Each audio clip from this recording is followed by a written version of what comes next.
And since World War II, we have released more than 84,000 synthetic new chemicals into the environment. Guess how many have been fully studied for safety? You know, the EPA regulates 6.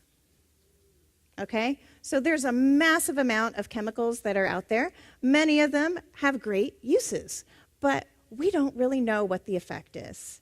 Unfortunately, we are the experiment. We're in this huge petri dish, and if they have been studied, they've been studied alone, not in this big combination, not in these microdoses that sometimes can have even more a powerful effect than the doses that they're looking at in the laboratory.